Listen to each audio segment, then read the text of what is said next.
ভূগর্ভস্থ পানির স্তর ক্রমশ নিচে নামায় সবচেয়ে বেশি সমস্যা হচ্ছে কৃষিতে। প্রয়োজনীয় পানির অভাবে ব্যাহত হচ্ছে সেচ কাজ, যার নেতিবাচক প্রভাব পড়ছে খাদ্য উৎপাদনে।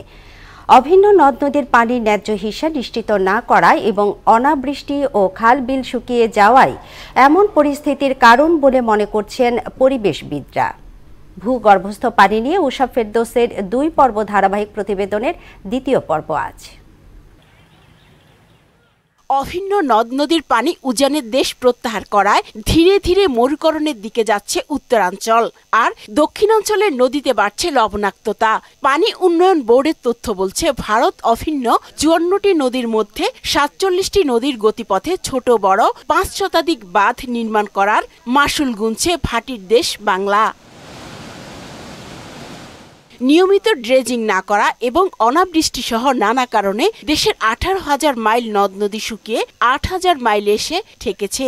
এতে দেশ জুড়েই সেচ সংকটে ভুগছেন কৃষক। ফসল করতে গেলে পানি লাগে, খরায় গিয়া মাটি নষ্ট করে দেয়, পানির অভাবে। শুধু কালে তো এই টিউবওয়েল দিয়ে চলছি, তখন টিউবওয়েল তো একবার মোড়ে না পানি। এই টিউবওয়েলটা এটা তো বড় টিউবওয়েল থেকে এটা তাইই না।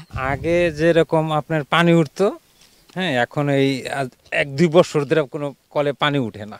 বরেন্দ্র এলাকায় সুদবিহীন ব্যাংকিং এর আত্মশুদ্ধির পথ এনআরবিসি ব্যাংকের ইসলামিক ব্যাংকিং আল আমিন। 1995 সালে ভূগর্ভস্থ পানির স্তর ছিল 12 মিটার নিচে।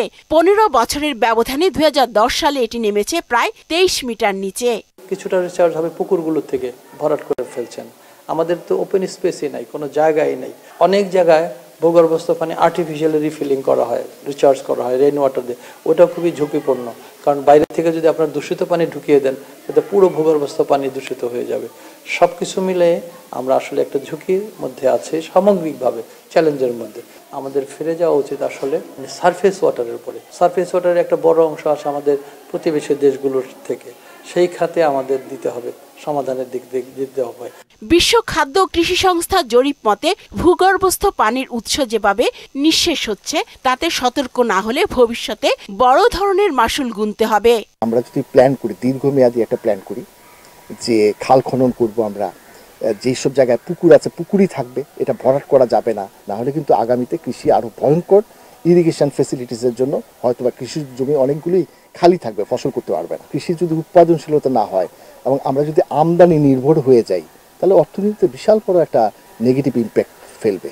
ভূগর্ভস্থ পানির স্তর রক্ষায় অপব্যবহার রোধে কার্যকর ব্যবস্থা নিতে নীতিমালা প্রণয়নের তাগিদও দিয়েছেন ডক্টর জামাল উদ্দিন। উষা ফেরদৌস, মোহনা সংবাদ।